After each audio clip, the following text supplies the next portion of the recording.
Eh bien, écoutez, notre feuilleton commence à prendre tournure, parce que nous nous sommes rencontrés il y a déjà quelque temps.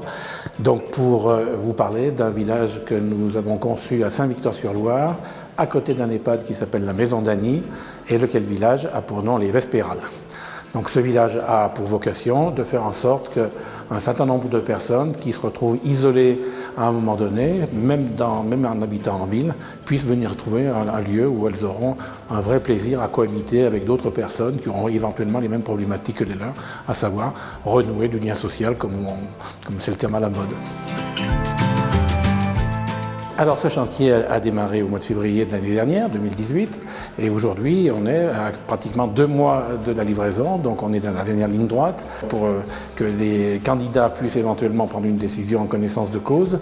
Eh bien nous avons mis à disposition 2 appartements témoins que n'importe qui peut visiter sur demande auprès de la Maison d'Annie. Alors du coup, dans le groupe de réflexion, on a voulu faire un vrai appartement, un grand appartement avec beaucoup de lumière, qu'on puisse se sentir comme chez soi avec plein de placards, mais voilà, que ça soit réfléchi pour qu'il y ait des portes coulissantes, que ça soit aéré, voilà, que ça soit assez spacieux. Ensuite, il y a une grande salle de bain, assez spacieuse. Donc quand on rentre, on a cette lumière et voilà, toujours dans l'idée d'être dans un appartement pour après se sentir chez soi, on a fait une grande salle et une cuisine, un recoin cuisine, voilà, qu'on ne voit pas en premier. Voilà, on a vraiment fait en sorte que ça soit que l'espace chambre et salle de bain puisse avoir des placards de chaque côté. Et que tout soit coulissant pour avoir le plus d'espace pour mettre ses objets personnels. Voilà. Chaque appartement a une terrasse privée.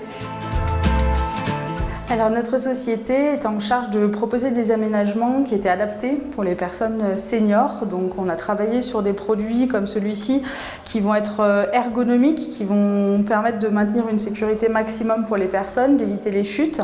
Alors on s'est aussi occupé d'installer des cuisines avec des équipements aussi adaptés. Sur ces cuisines-là, ce qu'on a adapté, ce sont notamment la hauteur du plan de travail. On a aussi installé des barres de maintien et notamment sur le mobilier haut, on va rendre l'accès aux éléments les plus hauts grâce à une étagère basculante qu'on va venir tirer et bloquer, donc ça va donner accès au rangement. Il y a certains appartements qui seront équipés de cuisines entièrement accessibles pour les personnes en fauteuil, dans lesquelles l'ensemble en fait du plan de travail va être motorisé pour pouvoir s'adapter en hauteur et le centre du plan de travail, donc le meuble central, va se pousser pour pouvoir faire la place et pouvoir cuisiner assis. Et on aura aussi une motorisation au niveau des meubles hauts, donc l'intérieur va descendre électriquement de façon à donner un accès au rangement haut tout en cuisinant assis, que ce soit dans un siège de repos ou un fauteuil roulant.